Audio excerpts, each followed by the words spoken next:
What are some of the skills you have that you would like to bring to the table at City Council?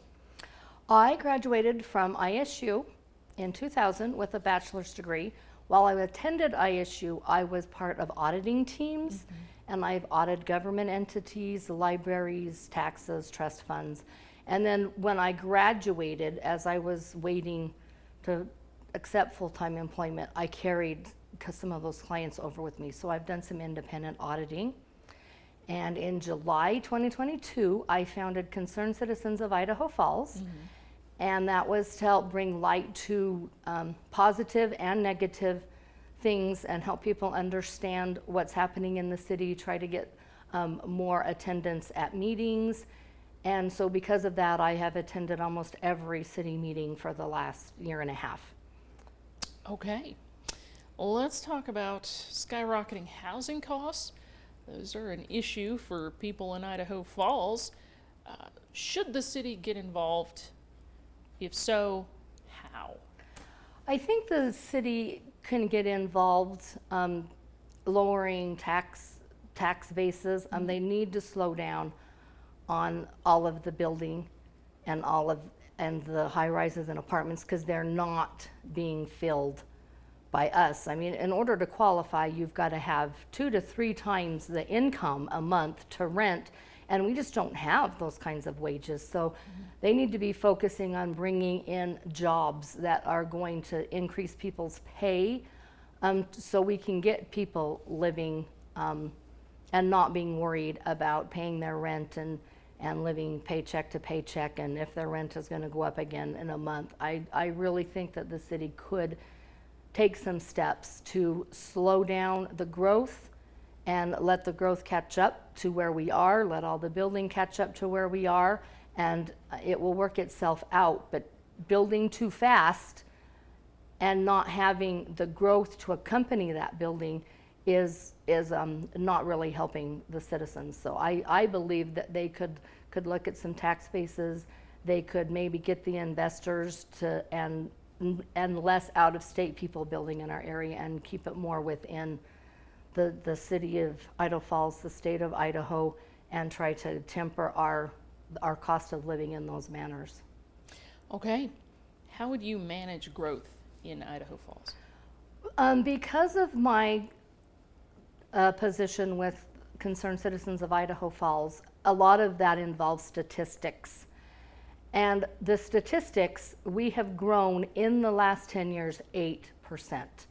So the building is not representative of the growth. And people like, oh, it's booming. You can't confuse the growth of Bonneville County itself, which, yes, it's booming. There is growth, Osgood, Iona. But the city of Idaho Falls itself does not support the growth in which the housing is being built. That's why I say we need to slow down. We need to catch up. We need to be more inviting to bring in businesses that are going to fill in these empty vacancies in these apartments that they have built. Let's talk about property taxes. How would you address property taxes in Idaho Falls? Property taxes is very complicated, and I don't think that it's something that we can combat by ourselves just within the city. You need to look at it on a statewide scope. I would love to sit on a committee to address different ways to do property tax. I feel like there should be better tax breaks for people on limited income, on Social Security, who just have a stable income. I feel like we should do more to address, maybe higher the break that they get through the county, through the tax circuit, and maybe help start eliminating that. But we also we just need to be more aware of what's happening in the city and making sure that the things that are being done are not actually raising our taxes in the process of generating revenue to move on with furthering projects.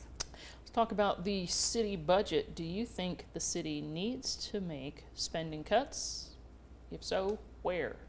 I do believe one of the things that has been an issue for me and Concerned Citizens of Idaho Falls is I have put in requests for budget information, line items, to see what actually they're spending things on. I have never been given that information.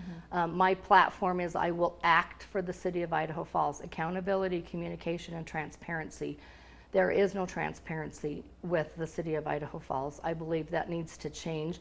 I do believe that we can do good budget cuts. I mean, I could cite $300,000 worth of money that didn't need to be spent if we were properly updating our infrastructure and then allocating that money to some other under budgeted, like first responders and firefighters.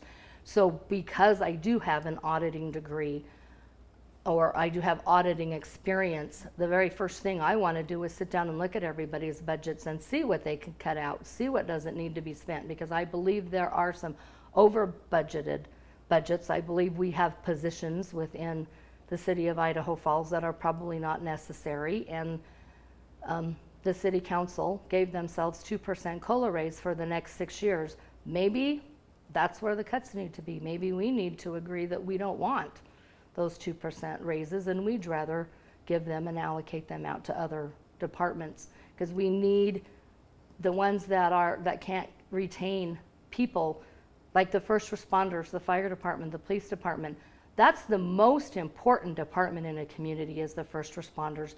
They need to have the budget that they need to maintain and be able to keep the community safe. And I believe that we are going to have to take from other budgets and make sure that they are adequately staffed.